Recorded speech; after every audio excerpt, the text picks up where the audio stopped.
Hey, Mike, how are you? I'm fine, Bob. How you doing? I'm good. It's Tuesday. We're here. There is a Kickstarter to talk about, so that sounds about normal.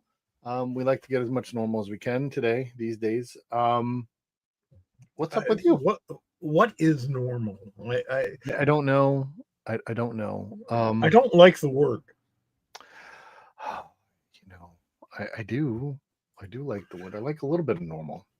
Um, we're going to get to our guests pretty soon because they're here already and we have some things to talk about, but we do have a couple of guests here. It will be our one of their third time and one of their debut visits to our lovely show here. Paul Eza and Kasey Quevedo are going to be here to talk about their Kickstarter that launched today.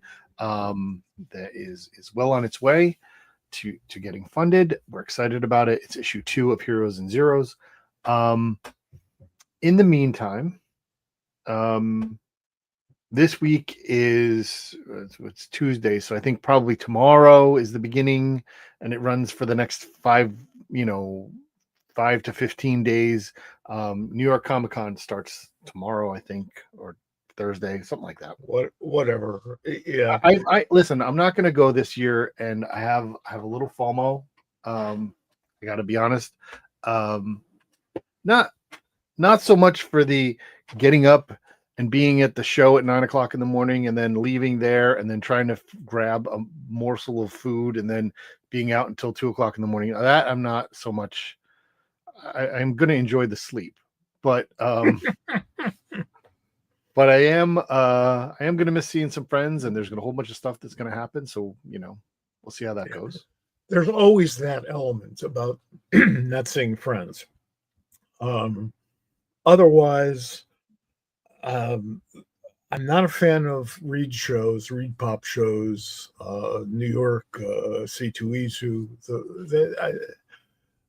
The level of malevolent incompetence frightens me. However, I do show up there if I'm on a panel that is really interesting to me and really important.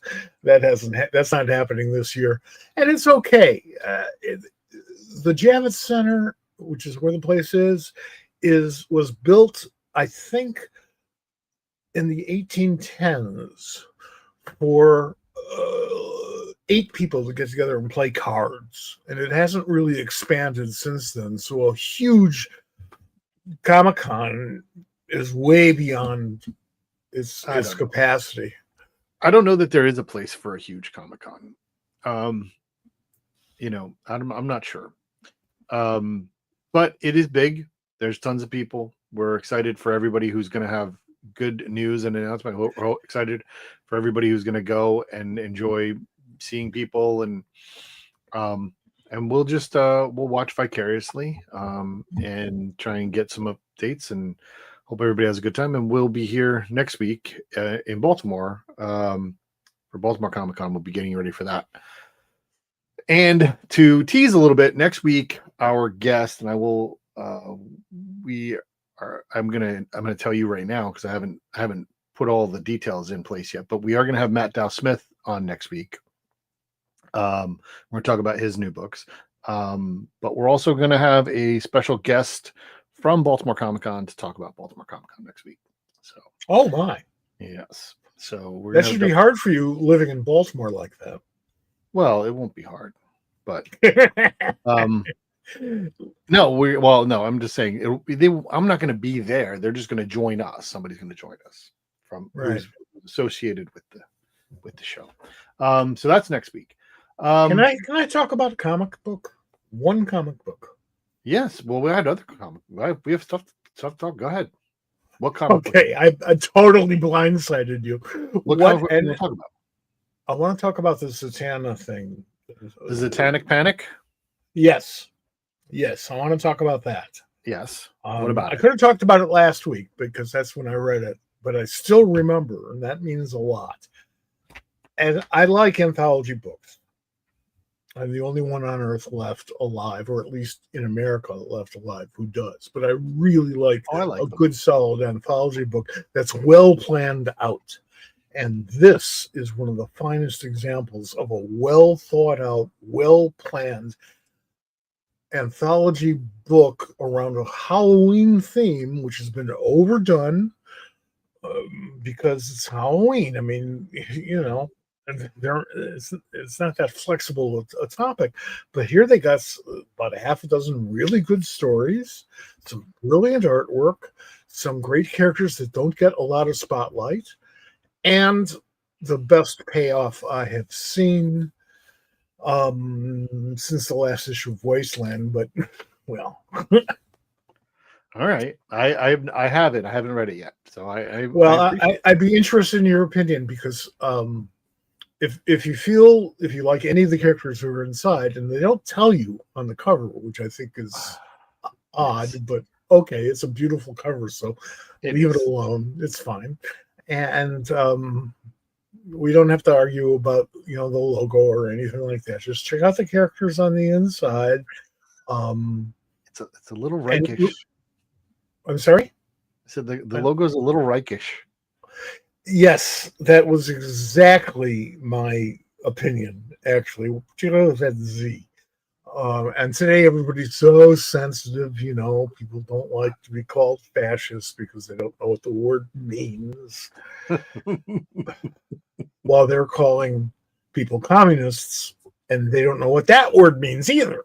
Right. But we'll get to that later. Sure, I'll read it tomorrow, and you and I will talk about it. But I absolutely do. I want to talk for a minute about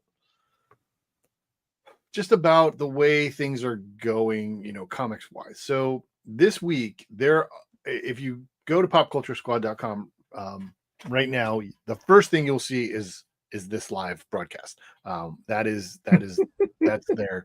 That goes out at 8:00. So that was there. But the issue, the article before that came out this morning is the new number ones for this week, and it is a list. It is a lot. There are a lot of new number ones this week. A lot. Our good friend Zach Quaintance also does a new number ones and a recommendation list on Comics Beat, and his list was exhaustive for him as well. But one of the things that really stuck out to me is part of the reason why it's so huge is that all of the X books have new number ones because of the age of Renaissance or whatever it is, age of something. There's a huge crossover. I'm actually interested in the crossover. I like the concept of, playing with stuff. What bothers me is that now we have a whole bunch of new number ones. They changed the other books stopped. Yep. And they changed the names. So now we have Laura Kinney, Sabretooth. We have Binary instead of Phoenix. We have the Amazing X-Men instead of just the X-Men. And all of these but things. these ones, they're amazing. Listen, there's long shots, which I the thing about the long shots book, which I actually like, is that it's the same logo, and I wish I'd love to know who did that logo, the long shot logo, because I really liked that logo. I thought it was good. Call Todd Klein. We could call him. I don't Todd. It wasn't Todd because he was working for DC. No. But he has made it his business. I understand. I'm telling the folks out there in Etherland. I see it on Facebook. He's got his own website and all this other stuff. He is deeply involved in recording the history of comic book lettering, which, if you figure, well, who the hell cares? Well, Bob and I do, and that's without consultation, I should point out. Lettering is critical. It's as important to the writing as inking is to the art. So check Todd out in one of those venues or wherever else, and just see what's on his website. It's just amazing, and he'll be frightened about the fact that I just plugged him. Yeah, see, this is the logo. Yeah. I don't know who did the original one, but that's nice. I mean, that's cute. It's the same one, right? So but the other thing is with crossovers,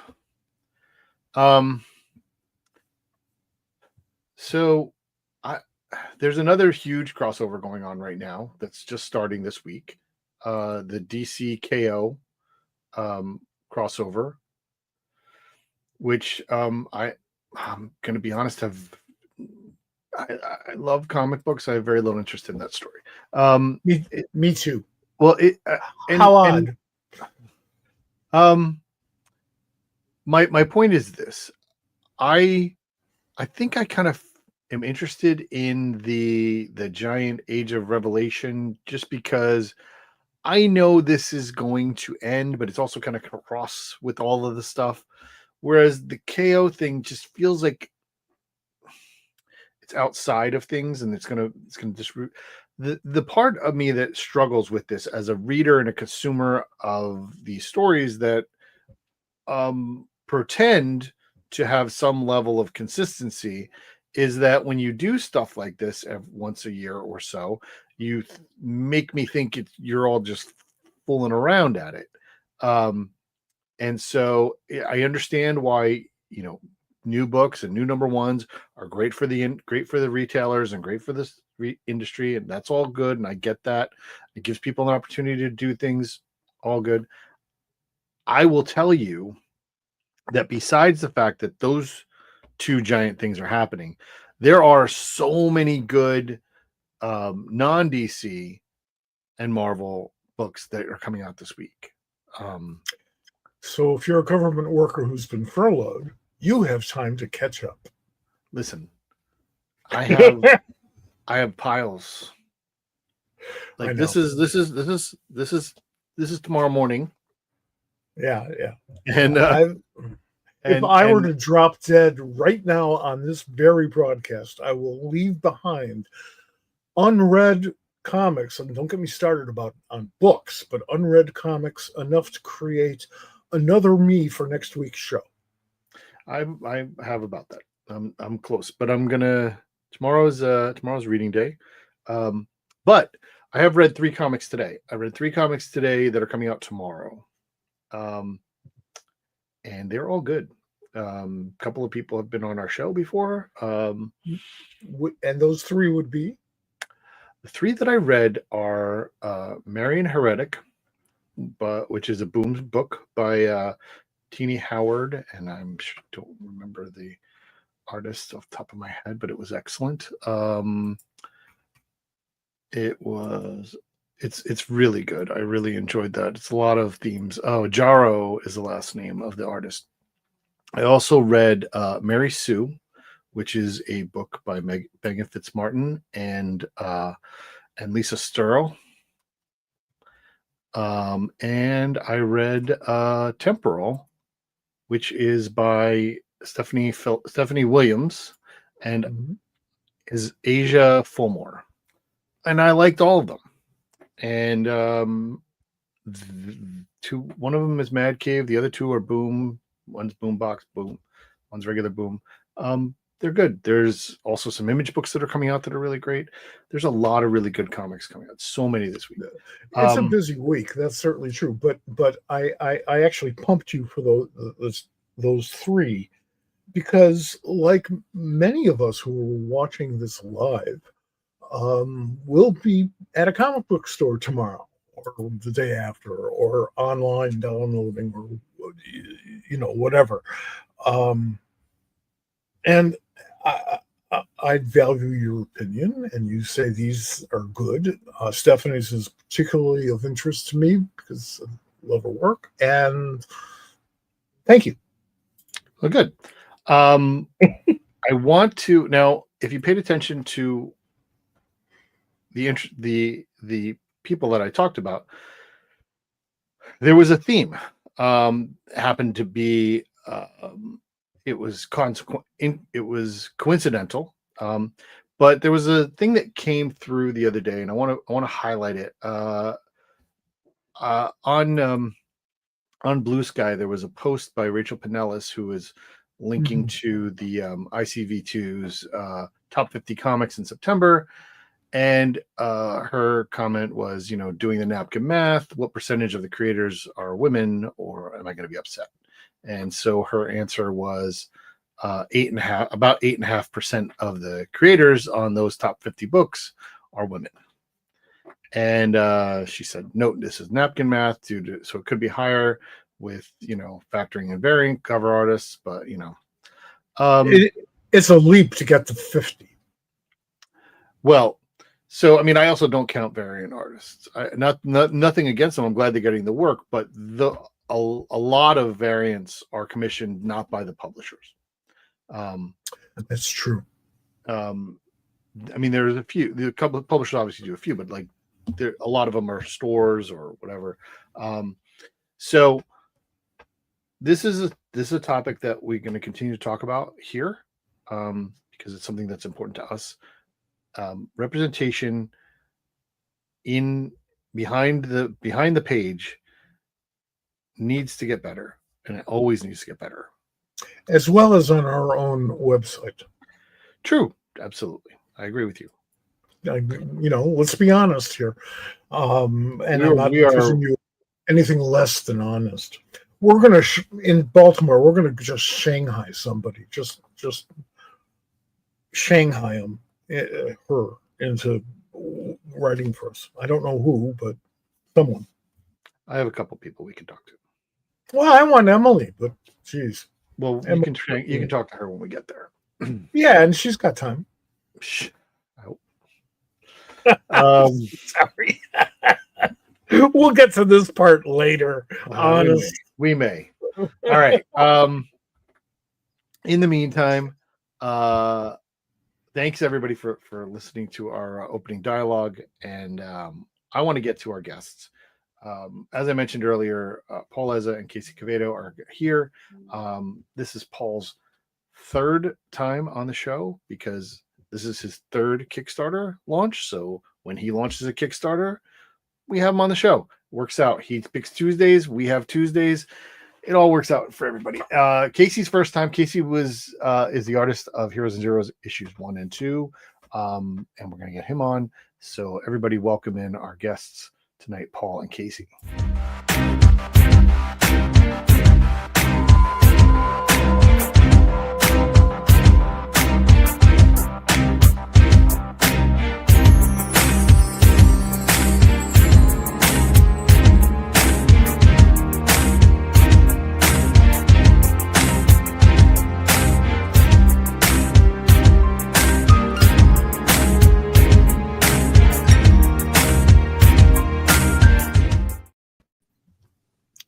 Hey, guys. Hey. Welcome back, gentlemen. Paul. Welcome, Kasey. Thank you. All right. Thank you for having me back. And again, I do appreciate this little tradition we've started to develop. Well, we're happy to have you. Wouldn't feel like launch night if I wasn't hanging out with you guys. Well, I'm glad. It is moving. We're excited. We're excited for Heroes and Zeros 2. Why don't you catch up? Oh, you know what? Let's. I just want to give me 1 second here, and I'd like to show the trailer that you guys put together, which is great. So we're gonna do that really quick. Right here. 1 second. Bob's got all these buttons to push. I do. Amazing. So much power. It is. So let's see if this works.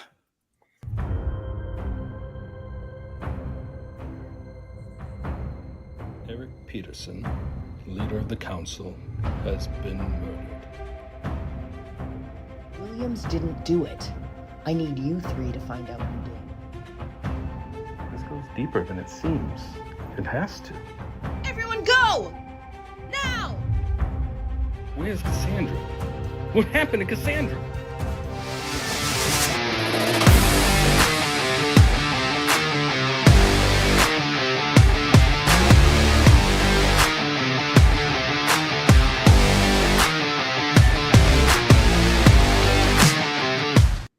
All right, I feel like the sound was terrible there.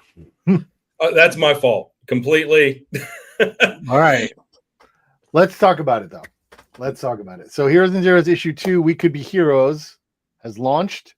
The story is who killed Eric Peterson and why. Why don't you catch us up on what the story of Heroes and Zeros is? So I'll do the best I can to summarize it because I'm really bad at the elevator pitch. Heroes and Zeros, like I think I've said this 1,000 times by now. It's sort of like X-Men meets Scooby-Doo in the future. It's a story where, I don't think I've heard you say that, but that's good. I like that. It's on the Kickstarter. Yeah, that was one of the first kind of comparisons I was able to come up with. And we've got a world where humanity has continued to evolve to develop superpowers. So now we're several hundred years in the future where most people have powers, and societies, as we've witnessed through history, tend to always have some who are sort of the outcasts of society, the ones who are dumped on. So as this society has developed, those folks have become the ones who no longer have powers, who don't have powers. They're the ones that are the zeros. They're known as zeros.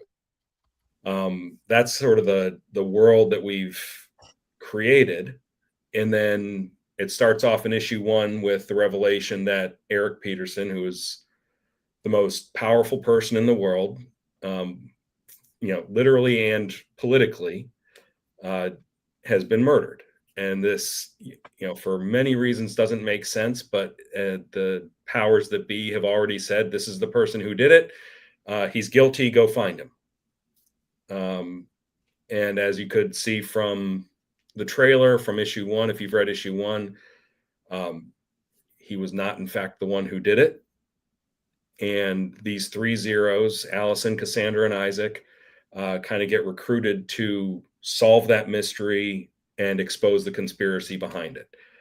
So where we left off in issue 1, you saw that in the trailer. There was the police had sort of found the safe house where they were all hiding, raided the safe house. Cassandra actually gets injured and captured at the end of the issue, but that allows everybody else to escape. And so we start issue 2 shortly after those events, and we see where everybody's going to try and keep going and solve this mystery now that they're kind of in way over their heads, and now that the entire world actually knows who they are. Right. So, I mean, I enjoyed issue 1. I've looked at the preview art for issue 2. I've looked at the script for issue 2. It looks really great. When there's an interesting concept here, because you're the concept of what's going on is this government or authoritarian kind of direction at an other, which is definitely not in the intent of when this book was created. But there's some parallels that have come into the world today that now sit there. I'm sure as Kasey was drawing it, maybe you plotted this out a long time ago, but like now you're like, hey, you have the strong arm of the law chasing after these people who didn't do anything, and there's a lot more of that in the news today than we had when this first started. How do you guys feel about how that's kind of jumping into your book here? Kate, I'll let you go first, Kasey. I just talked a lot. Oh, I just think for myself, I will be honest, I try to block kind of a lot of that out. Okay. But, I do think kind of like the unforgiving nature of those that just no remorse for what they're doing. These ones that are, have the power and they always think they're in the right, even if it's clear they're not. But as far as they're concerned, they're doing the right thing by them. They could care less about the ones that it affects. I think that's more in the attitude of the characters for me. When I do it. I think the characters themselves, the core of these characters are, their personalities are what drives this book in a lot of ways. I think that the way that they interact with each other and how they're well formed, and even though there is this massive conflict that they're having to deal with, they each deal with it differently because of who they are and the way that you guys have developed that. Yeah, and I think to kind of build on what Kasey was saying too, he's right to a large extent. Even I guess the ones that'll serve as the villains of the story for now, and we are introducing a lot of new and very interesting characters in this issue of the story. The cast definitely grows and expands as our knowledge of what happens expands, and Kasey's exactly right. They certainly have an agenda. They certainly have, those in power. They have an agenda. They know what they want to happen, but it's not necessarily from malicious intent. At least some of them truly believe they're in the right and they're just doing what they have to do. Because and while you brought up Bob, you did bring up some parallels, and there's definitely some parallels to be drawn here. The world that I think we've created on this isn't necessarily it was never meant to be kind of a dystopian future. If you look at what's going on in their lives, like obviously there's still some haves and have-nots, but it's not the everything's terrible, everything's gone to crap future. Life for most people is fairly good. Right. And it's just maybe better for some than it is for others. And there's still quite a bit of inequity because you're still taking these people based on lack of a certain trait and saying, yeah, you don't get to fully participate. You talk about dystopian future. Stories about a dystopian future read differently when we're in the middle of a dystopian present. Yeah. They really do read differently. And you can't, when you're putting it together, when you're drawing it, when you're writing it, you can't anticipate that. We don't know what the world is going to be like. Milton Caniff created the atom bomb about a year or two before we dropped it on Hiroshima, and he got visited a lot by the OSS, which was the CIA at its time, and it was just a coincidence. He just thought like, oh, this is cool, we can do this, or this is horrible, we should talk about this. Well, what is cool may turn into what's horrible, and vice versa. Life imitates art, art imitates life. It's all we can do is dodge the bullets and tell our stories. That's true. Yeah. I want to let everybody know right now, wherever you're watching this, wherever you're listening to us, go to the comments section or the info section, and there is a link to the Kickstarter right there, so you can just click right there and get to this. Before we get any further, I wanted to let everybody know that was there. Yeah, thank you, and nice job scrolling through that, Bob. That everything's looking great on the page. We have some lots of beautiful examples of Kasey's art. Oh, we're gonna get back to it. We're gonna get back to it. I definitely want to. I have a question though for Kasey, because we've talked to Paul a lot, and I want to know what you thought when this no name, no comic guy asked you to be the guinea pig for his first project. Be honest, Kasey. Seriously. No. Well, I mean, I could tell he was testing the waters just as much as I was, because I want a project that I'm going to enjoy, because he had already kind of stated kind of like the length he was thinking. Mm-hmm. Because you have some people that their first project, they want to create an entire universe and sure, several different branching miniseries and everything, and he already had like a good idea of where he wanted to take it. And the first thing was I think the first thing I did was concepts for the characters. Sure.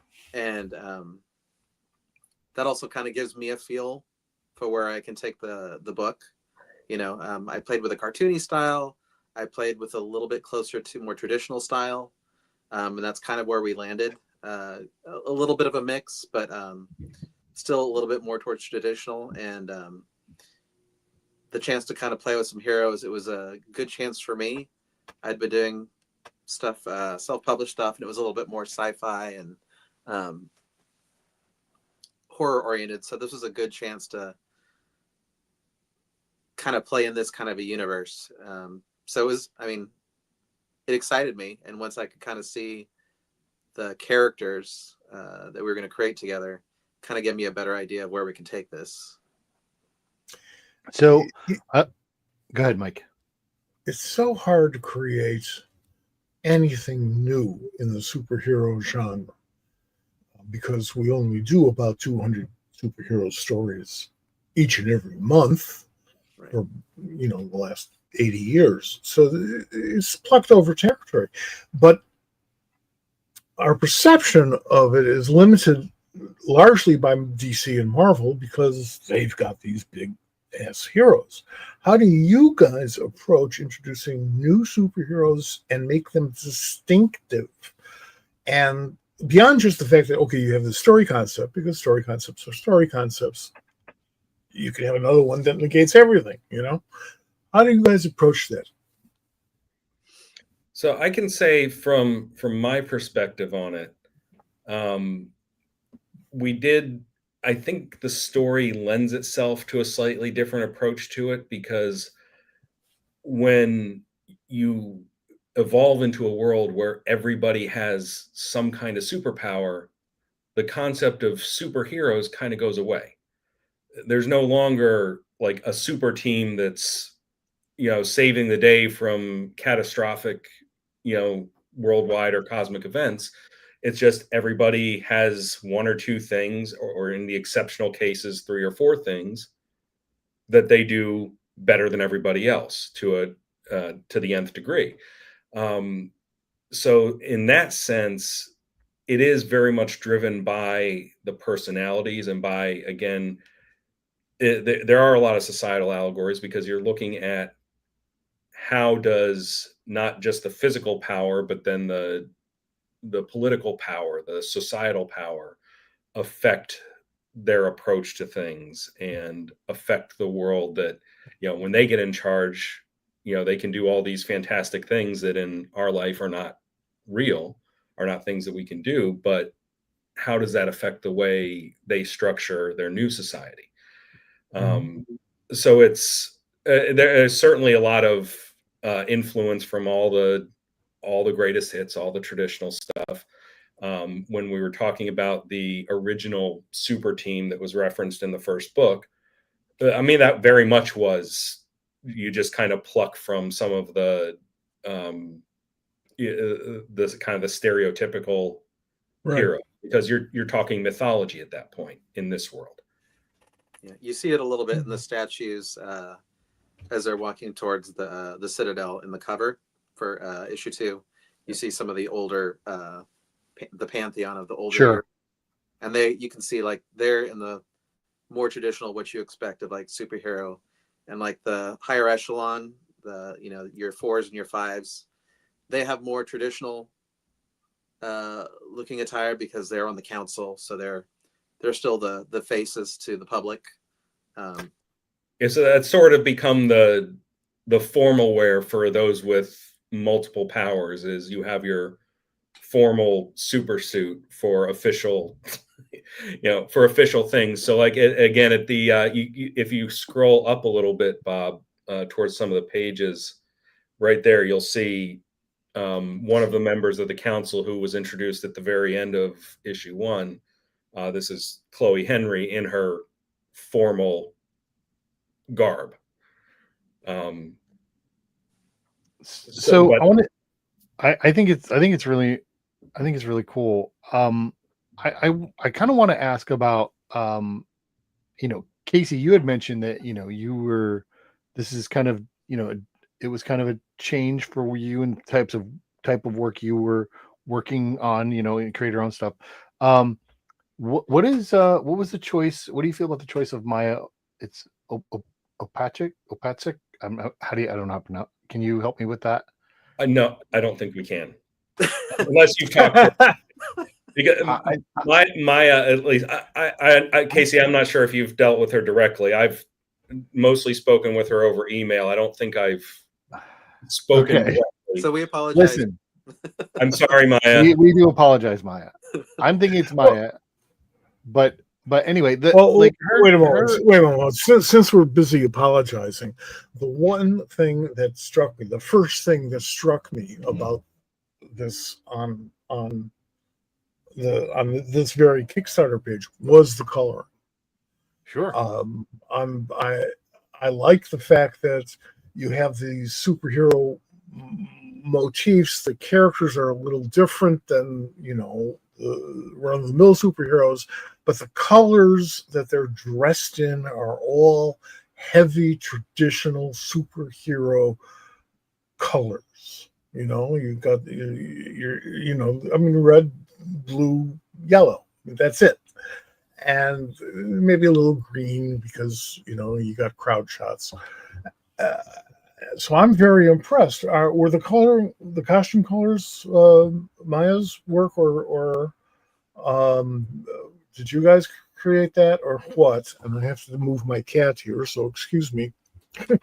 Yeah, I think that was all Maya. I think she's done an Really? amazing job. That's great. Like I usually, most everything I give, I like maybe give some tones. I do a lot of my stuff in red line. Mm. So when I give it to him, like even the character concepts, I might do a little bit of different tones on there, just kind of to separate, you know, where I think some of the different colors might land. But all the color choices themselves have been Maya, and she's done an amazing job. She makes me look good. I mean, it's Yeah, great. I really enjoy it. And there's always going to be some collaboration. Like there'll be times she'll send something back, and usually, especially with the colors, like I'm not going to just say, Maya, do that. I'm going to usually send it to Kasey because he's got a much better eye for that than I do. And if there's something that maybe doesn't hit quite right for me, I'll talk to him about that and say, what do you think? What should we, and we'll go back. And it's kind of like, you know, I know I've talked about my collaboration with Kasey, I think both other times when we've been on before. And, you know, very rarely do we have to go back and forth more than once or twice on something before we get something that we're both happy with. And it's been pretty much the same way with Maya too. She's been an absolute joy to work with.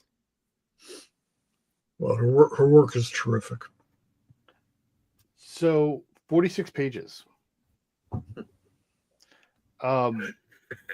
It's a lot, and I don't mean that in a bad way. I'm just saying it's a hefty volume. There's quite a bit going on. You can get the first, you know, I think there's going to be some previews and stuff like that. But you know, Kasey, what's the process like for you? You know, working on these books. So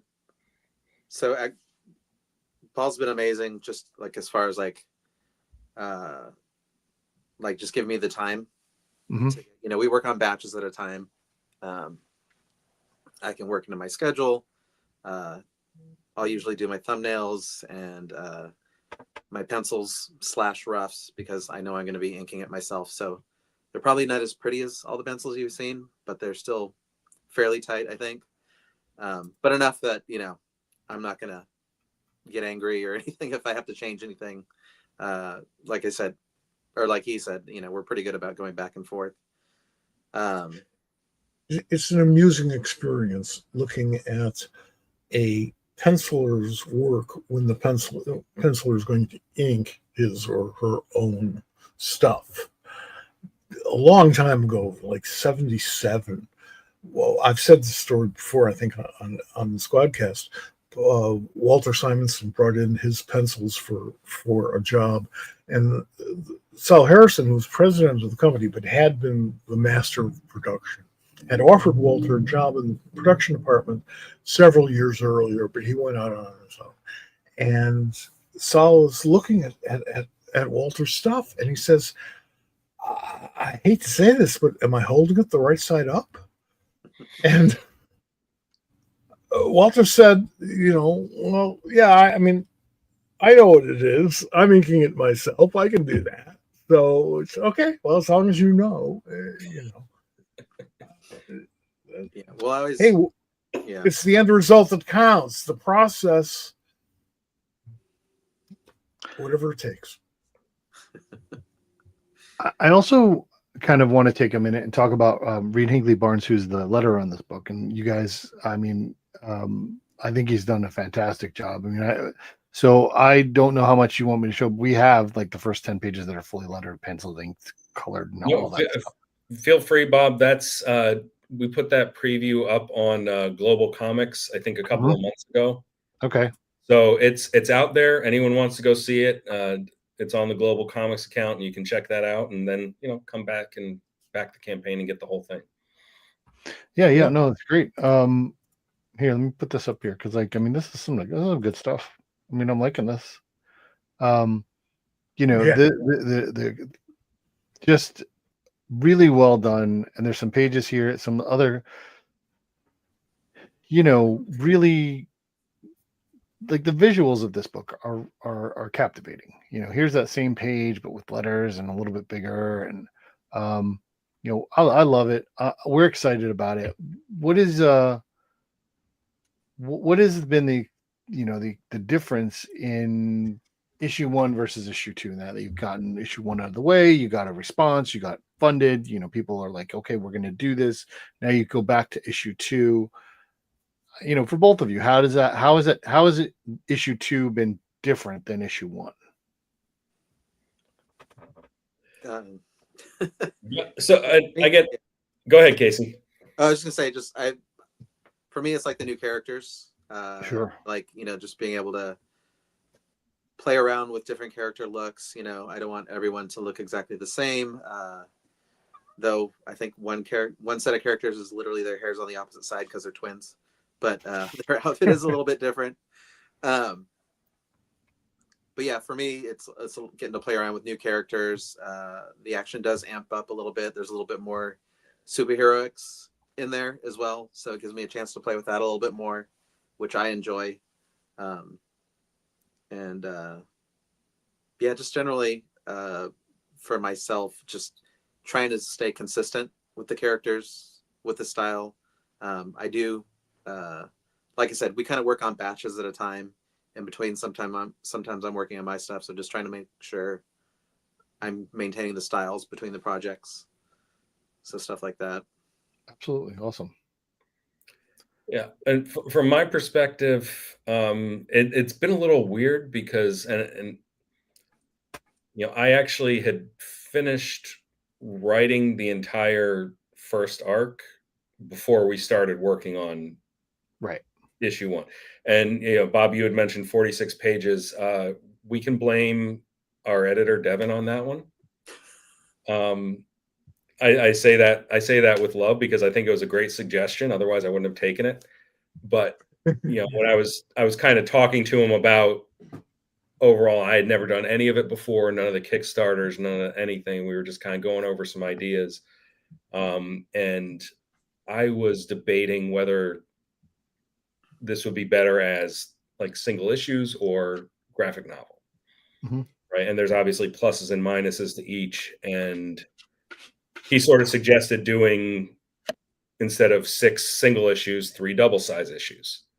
And that's where we landed with it. And I think it's been great because, again, as someone who's pretty new to this scene and trying to build up the fan base as much as we can, you're getting a little bit more bang for your buck with these issues. You're getting, not only the 46-page main story, you got the 2-page Gail Simone bonus story in issue 1. You're getting a 6-page bonus story in issue 2. We'll get to that. What's that? We'll get to that. Yeah, right. But you're getting a lot. You're getting a lot for it, and so I think it was a kind of a nice compromise to do it this way, and set it up as the longer issues. But for me, because I did write all of it before we started, I'm now just kind of going back and re-editing. I mean, I'll edit the dialogue anytime I get some art back from Kasey, because I'm way too wordy a lot of times. And he'll draw something that is absolutely perfect. I'm like, there's too many words covering things up. I'm gonna just cut this, and it usually makes the dialogue better anyway. So That's Less is almost always more, and almost always. And when a writer is revising their stuff after seeing the art, often what happens is you see that the dialogue is explaining something that the artist has drawn, and you can see it, so you don't need that dialogue. The idea of taking a 6-parter and turning it into a 3-parter, each double length, we did that on Longbow Hunters. Originally, the it was a 6-issue miniseries, and the way we were developing the story, I thought, and this is a long time ago, I thought it would work better if we had more mileage in each story, as opposed to having to put those breaks in there so the reader would come back. And I mean, these are commercial concerns that are necessary to consider. And I think that gave us a freedom for character development in particular that we wouldn't have had otherwise. So I understand why you got to that position, or how you felt when you got to that position, because you got some freedoms that you're not used to. That's nice. Yeah. And I do think it ended up helping the storytelling along as well, because it, like you said, it did let us get a little bit more a little bit more action into the first issue that wouldn't have been in that issue to begin with. Right. I mean, guys, he just compared this to Longbow Hunters, so no pressure.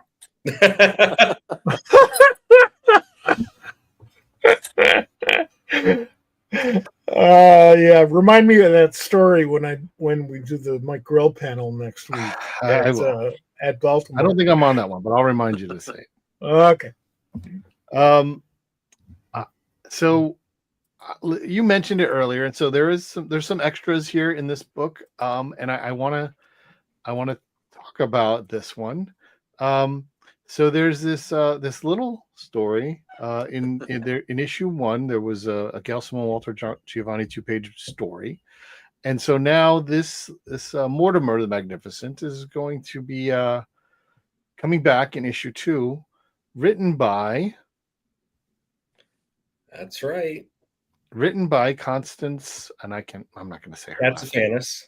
Okay. I've not practiced it, so I apologize, Constance. It's pronounced just like it's spelled, Bob. What's wrong? I understand that, but I never call her that. And Agnes Garbowska, that I have practiced, is doing the art, and I am very excited for this. Please tell her how excited I am. For those who don't know, Constance lives with Paul, and they have a kid. So it's not like, they're not just roommates. So a human kid or a bunny? No, he's a human kid. Okay. Well, he's an acorn, but he's a kid. Yeah. But this is her. Is this her first writing credit? This is going to be her first writing credit, and let me tell you how this one came about.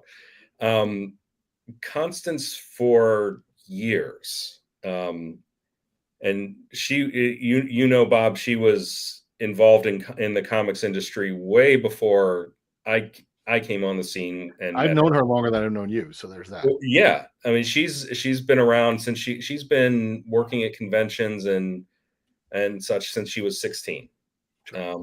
So it's been a while, and for a long, long time, a lot of her friends who are writers would, ask her for help writing specific scenes. A lot of times when has to do with something medical, because that's her day job is as a neurologist. So she has a lot of medical knowledge, and she'll help them out with stuff. And it's gone from just, oh yeah, this is how that would work, to what if you did this with this page? And the writer saying, yes, that's great. Let me do that. And so certain writers, and I'm not going to throw anybody else out there, because I don't know who wants what revealed about their own process.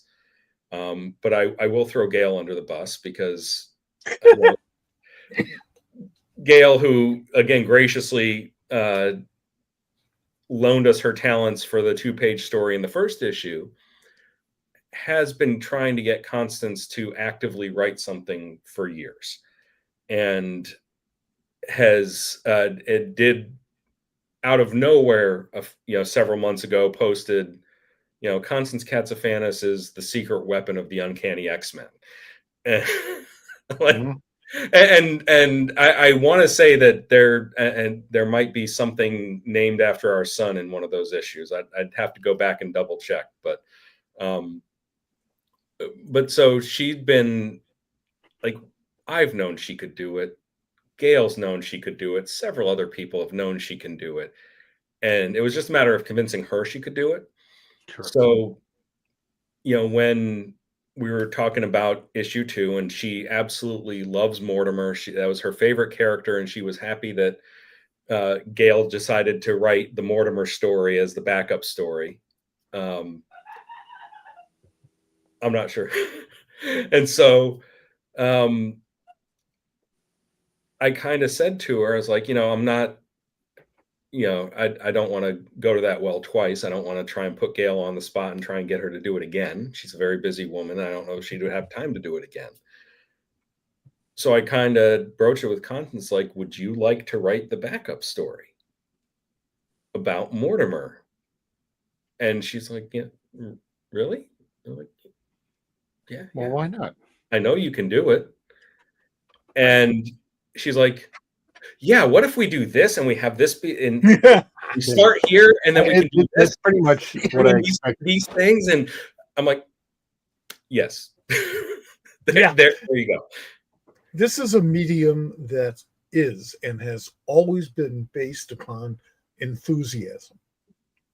The more enthusiastic you are, the better stuff that you get, the more original, more creative stuff you get. And the less enthusiastic you are, the more hacked out it's going to look.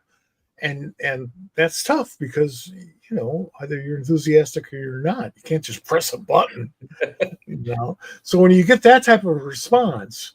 And I'm just going to put this out there. This is, for anyone watching, trust me, please, this is not pure nepotism.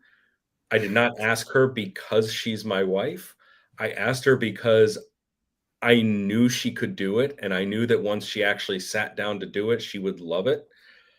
I wasn't wrong, and she ended up actually scripting the story while we were at Terrificon this year. We had a little bit of a break. My parents were up there to help us with our son. Mm-hmm. And we just went back to the room, and I think in the span of a couple hours, she had scripted, like we had already talked about the general plot, and then she scripted out the whole thing, took out a piece of paper, started doing some thumbnails to make sure it would work, and showed it to a few pros to get some feedback, and it was all very, very positive. So I'm awesome. excited to see this, and very, very excited to bring Agnes on board too. Sure. We're writing a story about a bunny. I'm not sure who's better suited for that. Well, I mean, I don't know. That's pretty good. It's pretty good. Kasey, I want to take a minute. Paul's over here and he's talking a lot, but we also know, kind of his origin. What is it about comics that has you doing this?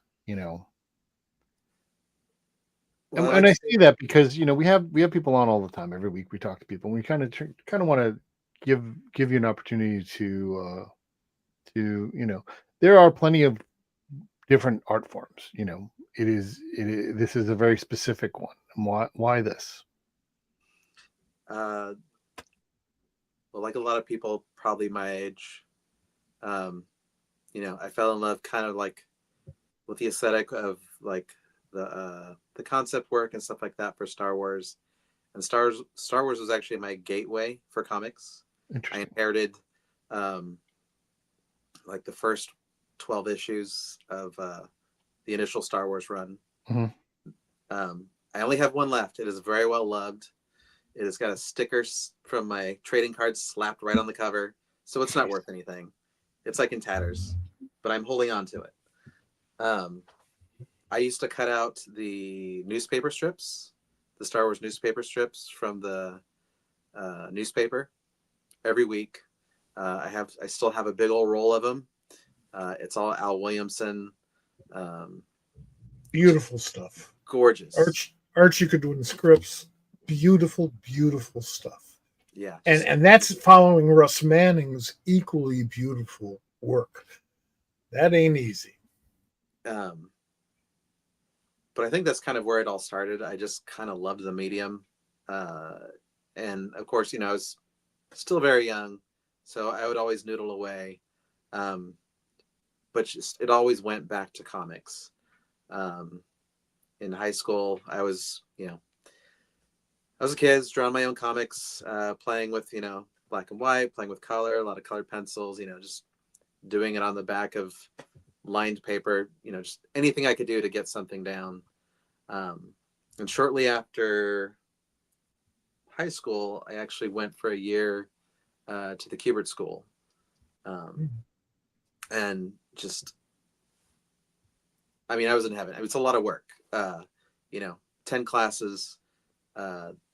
You have, I think you rotate through all the classes all week. And, but I was like in heaven. All your homework is like drawing a Superman page or drawing Jonah Hex or something like that. So it just even reinforced my love of the medium. And I just love the storytelling aspect of it.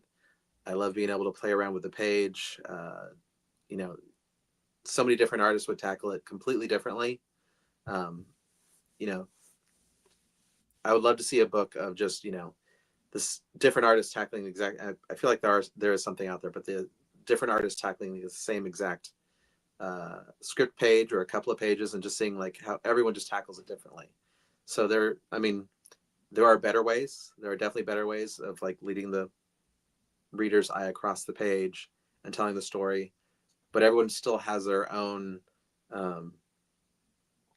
way about it. Like a Chris Bachalo page would look completely different than an Adam Hughes page would look completely different than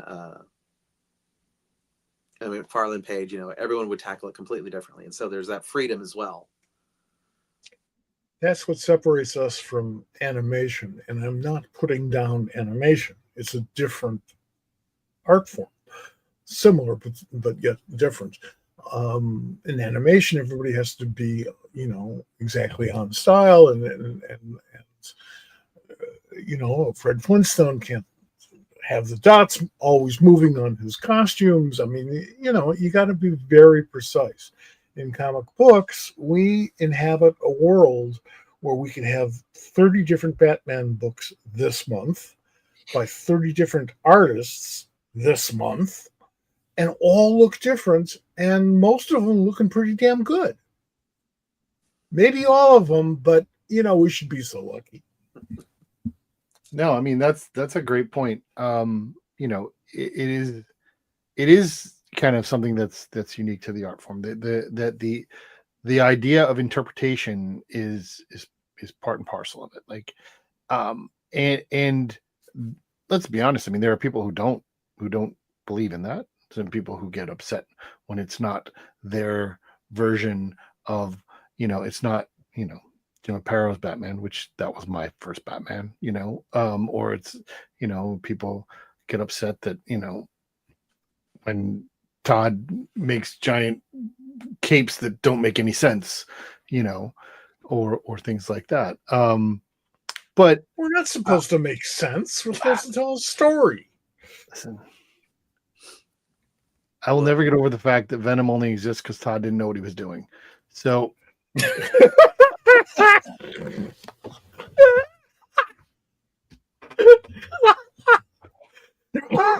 wow.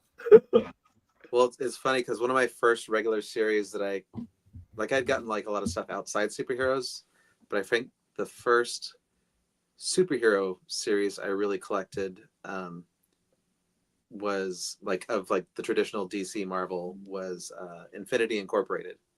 okay. And it was Sure. It was I have almost every issue. I've recaptured almost every issue. And when Todd jumped to Marvel, I'm like, well, this is different.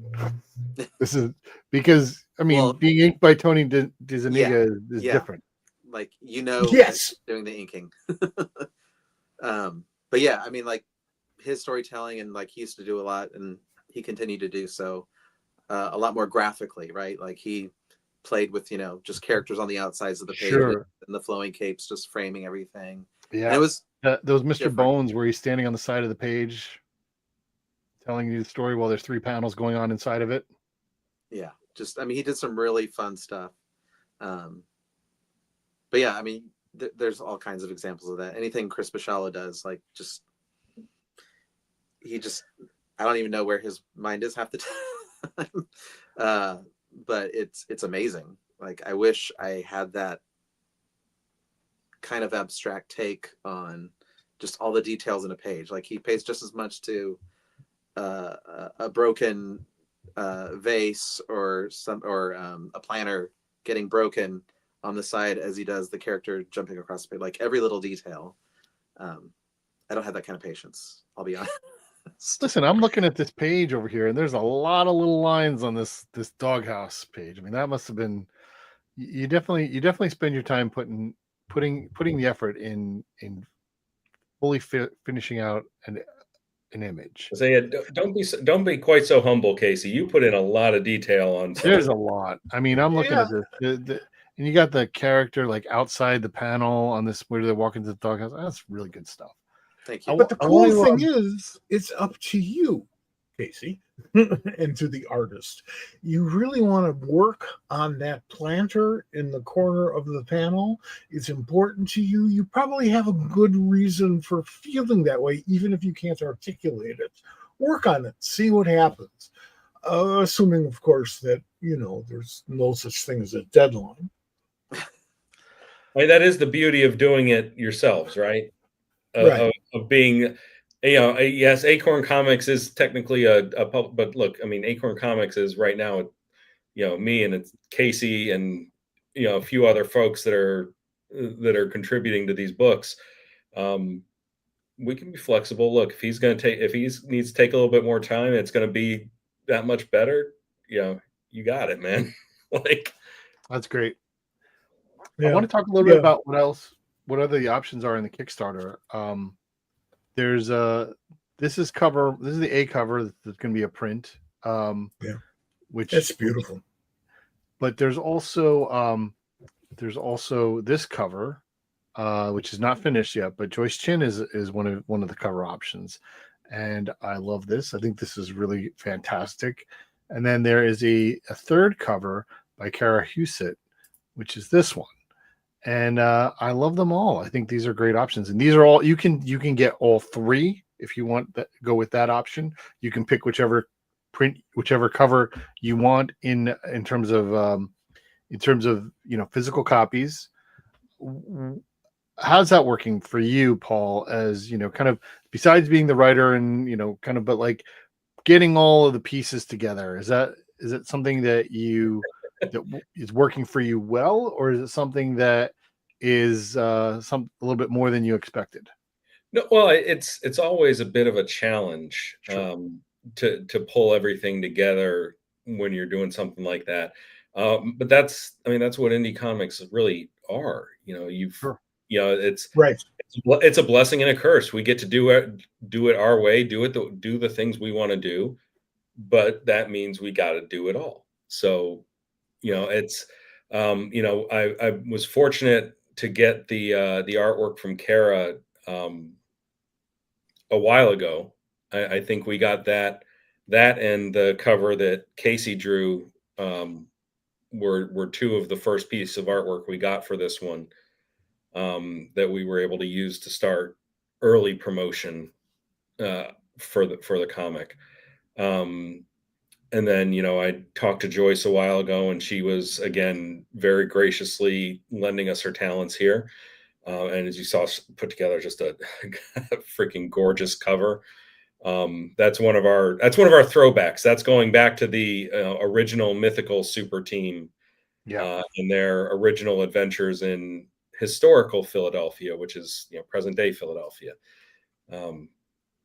But as far as just getting everything together, I think the biggest challenge from the campaign is, what are we going to include other than the actual physical and digital comic books?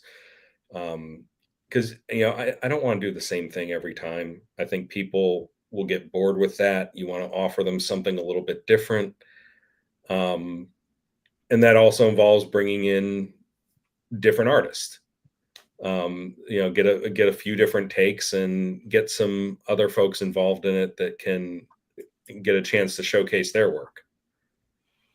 Well, speaking of that, there's a limited edition chibi enamel pin set that is one of the options in there, designed by Katie Bush, not Kate Bush. Yes, this is a friend of ours, a friend of mine that I've known, not through comics, just through other channels. Sure. Who has been doing a lot of the sort of chibi designs for other characters. And look, I know people tend to love the chibis and they tend to love pins, so I thought that would be a great addition to this one. Sure. I think I absolutely love Katie's take on the Zeros and their trusty dog Sherlock. Yeah, I think I think Sherlock is the fun part.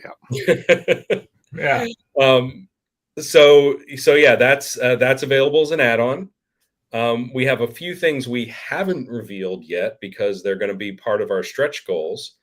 But I'm also very, very excited about those.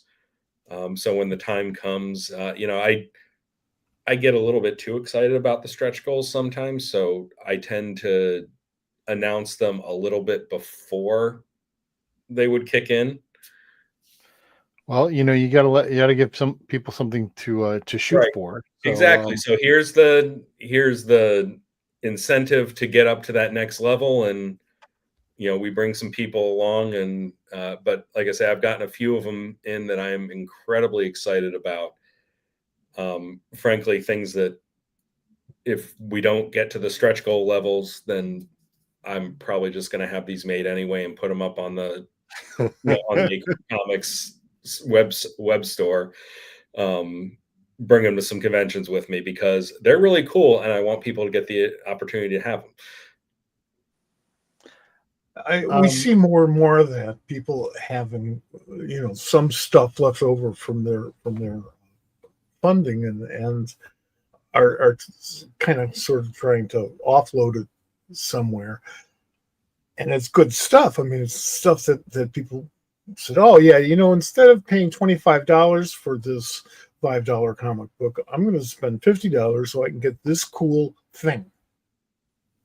So if you have some of this cool things left over, just make sure that the original folks who backed you got theirs already and got it for a good price. Yes, that is that's always going to be my approach with it. Is nothing goes up on the store until all the orders have been fulfilled. Right. And there's obviously, when you're going through the campaign, look, I'm not going to promise that is the greatest price you're ever going to see on things. There's other things that are going into it at this stage, like you got to get the printing in, you got to hit the goals, you got to get the shipping in. But I want to stop you. I think you guys, your price points for what the backer project or the rewards, backer rewards are great, considering you're getting a double-sized issue. It's not a 23, 24 page issue. It's 46 pages plus whatever the other parts of it is, the bonus material. I mean, it's a hefty thing, and your prices are what people are, charging for a regular issue. Yeah, and thank you for pointing that out, because I do try and keep it reasonable, and I understand that, again, there's people tend to pay more on Kickstarter because the people who are going to Kickstarter want to support independent creators, and they know that we're not purchasing a 10,000 print run that's going to be printing the comics at 75 cents or $1.25 per issue, and whatever that happens to be. I don't know what the actual numbers are. I mean, No, but it is more expensive for us on a per piece basis. So there has to be some consideration of that from our standpoint. Otherwise, we can't keep doing it. No, absolutely. I laughed because these prices just keep on changing. Yeah, it is. But I think there's a point that needs, like, so I have a friend who, one of his Kickstarters recently, it was last year or so, it struggled to get to the number that he needed to. And I told him, I said, your backer rewards are too low. Your pledge levels are too low for what people are getting there. If you give it's this economics that you have to get. You need to get people to buy into it, but you if you want to get to a certain level, you have to figure out what your average is, how many people are going to go with the lowest, and where your options are. So if you don't get that volume of backers, then you're not going to get to your goals and stretch goals and whatnot. So it's a very it's a difficult economic equation that you need to make. And I think your price points are great. I think that the options that you're giving are good rewards. So I'm looking forward to you guys smashing all your goals. There's a principle. Yeah, me too. There's a principle in retailing and marketing that a lot of people have a hard time accepting, which is that if you price some things too low, people are going to think it must be substandard in some way. You always have to watch out. You always have to watch out for that. And I know it's counterintuitive, which is probably the reason why I remember it. But it's true. It's a natural thing. It's like, oh, that can't be any good. It's only a nickel. Well, yeah, but it's a cigar. Come on. We do also, and this is something that I also feel pretty strongly about, because I do want to give the Kickstarter backers extra value, and we do try and keep certain things exclusive to the Kickstarter. So again, for economic purposes, I'm not going to say that we're only ordering the number of variant covers that we need to strictly fulfill the orders. But once those are sold, once the variant covers from this run are sold, I'm not printing those covers again. So if you like those covers, the only way to guarantee you get one is to back the campaign. I'm not printing the backup stories. If you go on Global Comics, the digital versions and that you get elsewhere, future print runs won't have those backup stories. Okay. So if you want to get that, you get it through the Kickstarter.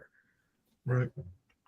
Let me say something about Kickstarter that really amazes me, and it's part of my approach to the SquadCast, because we do a lot of backing and promotion of crowdfunding in general. The reception, particularly on Kickstarter, to the independent comics movement is, for an old fart like me, incredibly gratifying. I got my start in underground comics back in, like 1970, 1969, which was independent comics publishing in those days. And all of the most creative stuff, not all, that's bullshit, but an awful lot of the most creative stuff and the future of the industry does not come from corporate America. It comes from creative people. So there. Yeah. I mean, it's absolutely true. And you guys also, the other part, about the available rewards, you guys, there's not a ton, like a lot of times when there's a writer, artist, cartoonist who's doing their own thing, they'll throw commissions in there with high prices that really kind of helps to push up,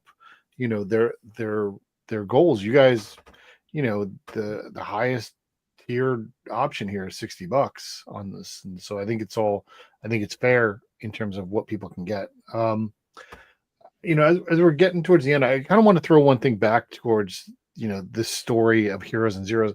I'd like for both of you to tell me or tell us and our listeners who's your favorite character in this cast. Kasey, go ahead. I'm interested to hear you. That is a good question. I think I actually I'm really partial to Isaac. One, Okay.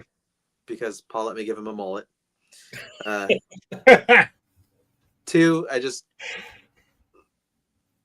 he's kind of like they're in a very serious situation, and he is definitely the one that, it's not that he doesn't take it seriously, but he also doesn't, for the most part, in most of the book, let it get him down.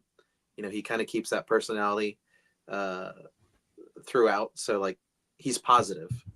And I think I kind of like that about him. I like to play with. He's kind of the character also you always see doing random things in the background. He may not always be the main character of the panel, but Paul will often write him just his reactions to things and the little things that he's doing. And those are always fun to kind of incorporate into the background as well. So I get to play around with that a lot, just his body language. For half of one issue, he had just a rope keeping his pants from falling down, because he'd given his belt to block the people coming after him. Just little fun things like that I get to play with. So probably that one. So it is a much harder question for me, I think, just because, first of all, they're all kind of my babies. Sure. But also because, and Kasey, I don't know if I've actually sent you the script for issue 3 yet.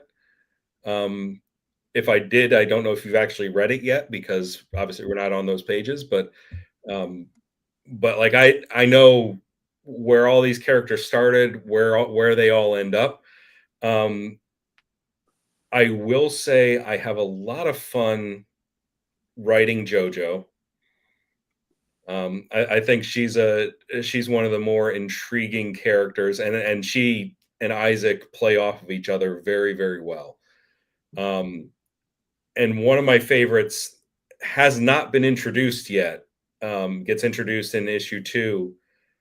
Is a character named Leroy Lucas, who will tell you that he was in fact one of the members of the original super team that was featured in those statues and in issue 1.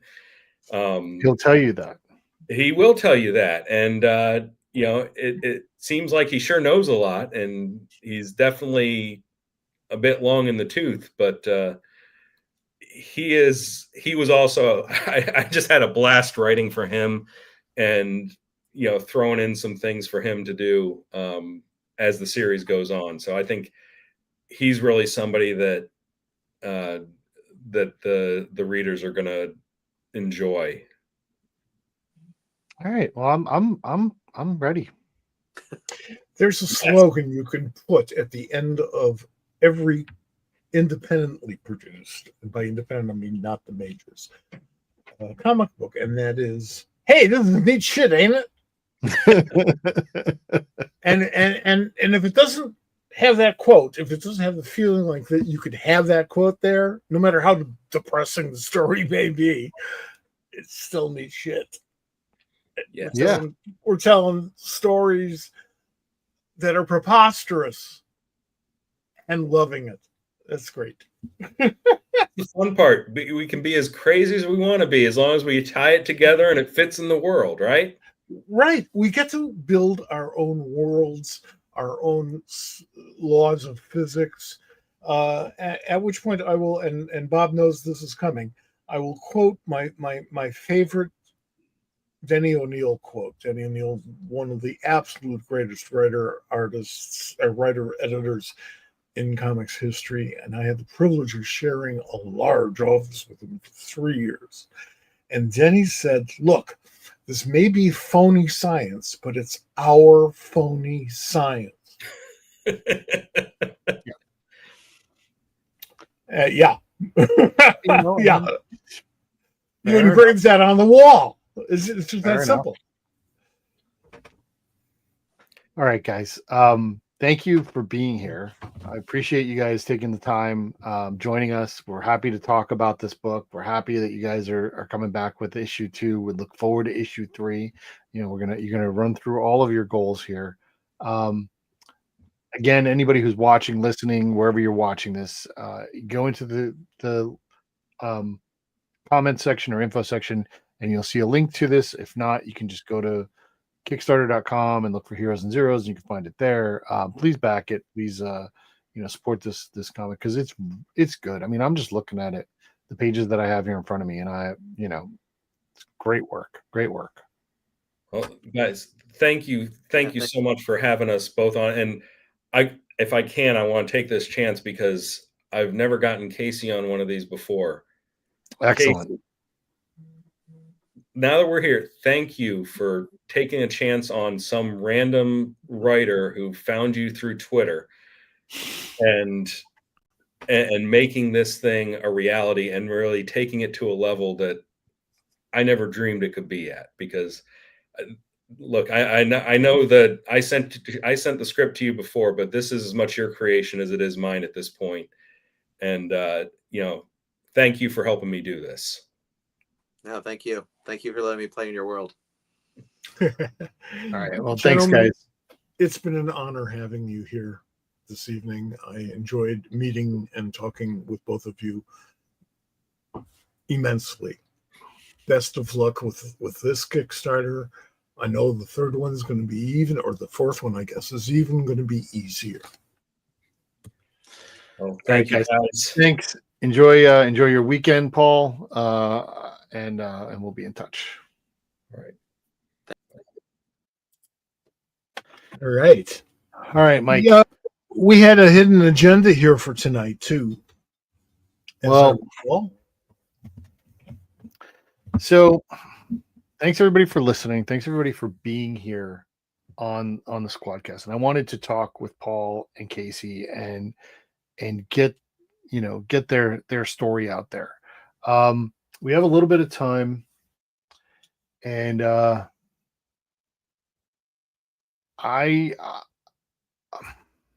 a little beside myself here. You hinted at it earlier. I'm currently furloughed from my day job, and we'll leave it at that. But I just find the environment that we're in right now to be frustrating and being governed by unserious people who seem to not understand or care about their actions and the results of them.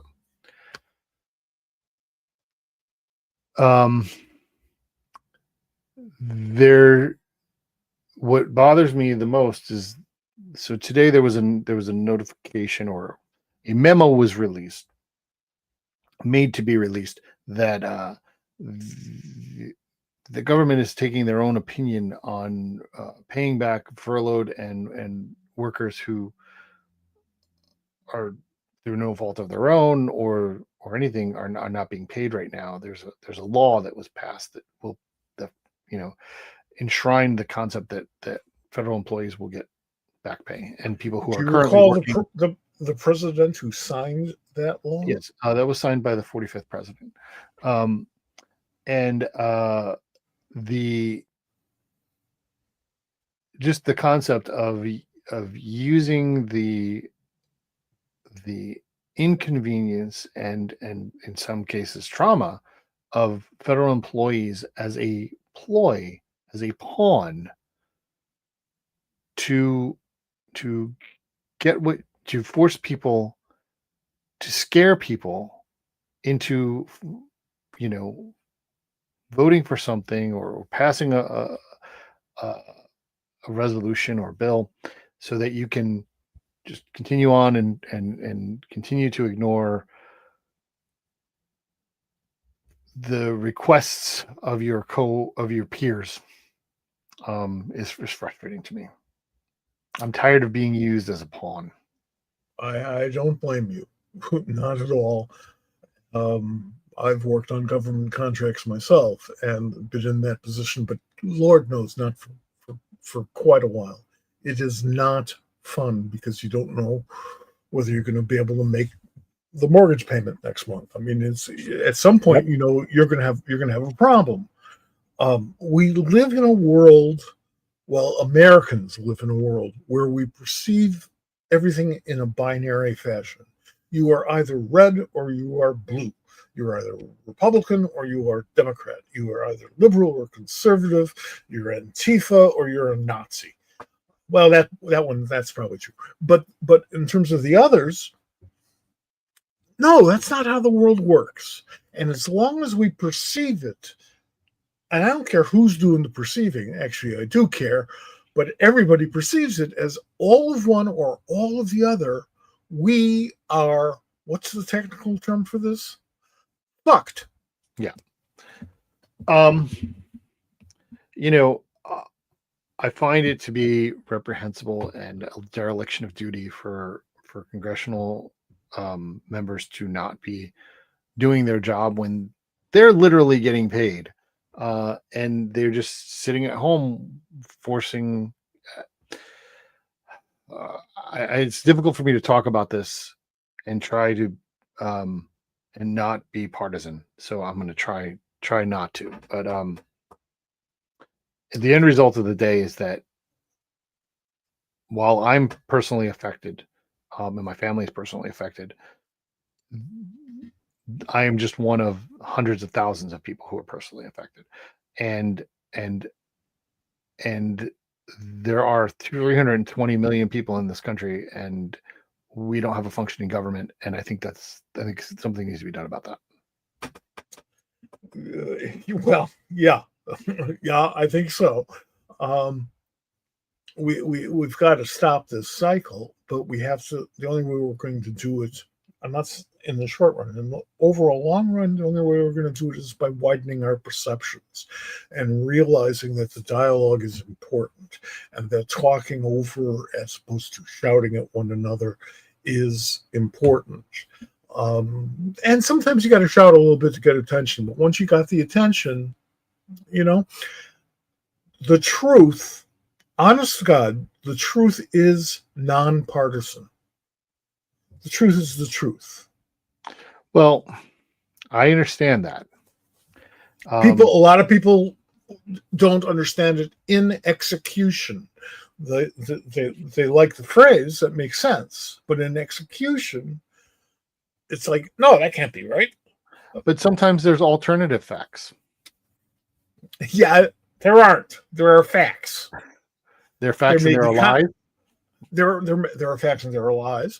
There may be contradictory facts, although anybody who doesn't believe that science is a real thing has no right to believe that there are contradictory facts.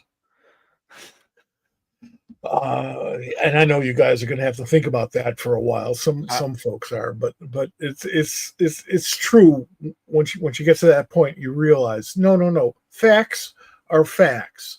There's questions, and the questions are good. The questions are valid, no matter what it may be. There are no absolutes. We're not handed anything except for our Constitution.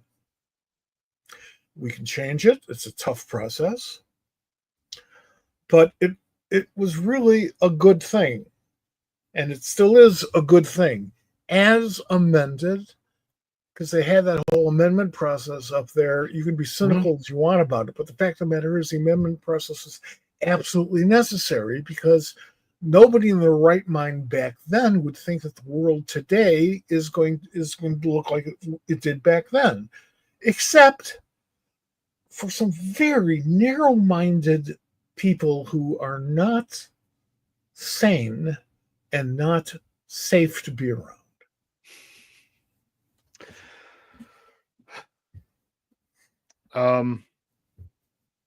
I appreciate your thoughts on this matter.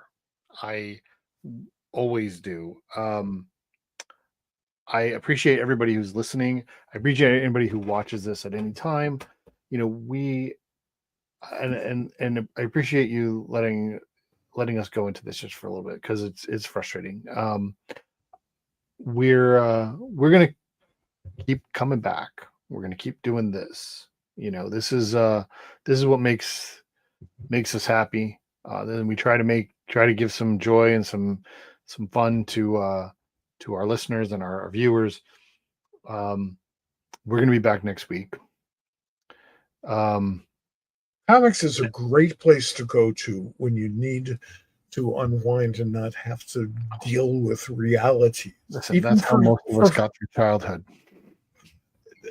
15 minutes, that's it. That's fine. It's a little vacation. It's cool.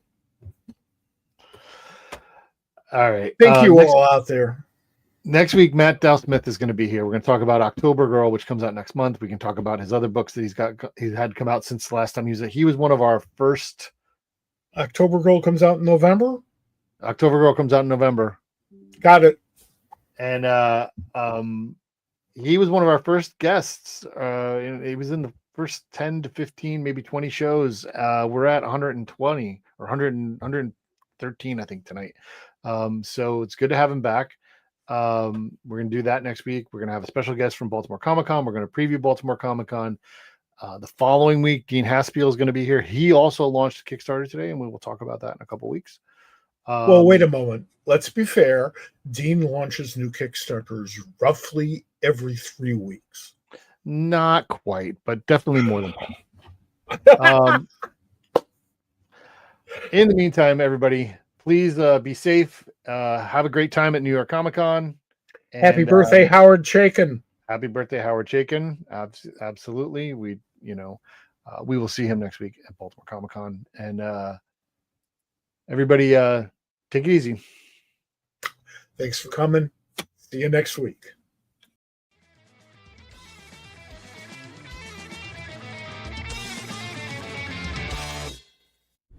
This has been a production of the Pop Culture Squad Network. PopCultureSquad.com. How do you nerd?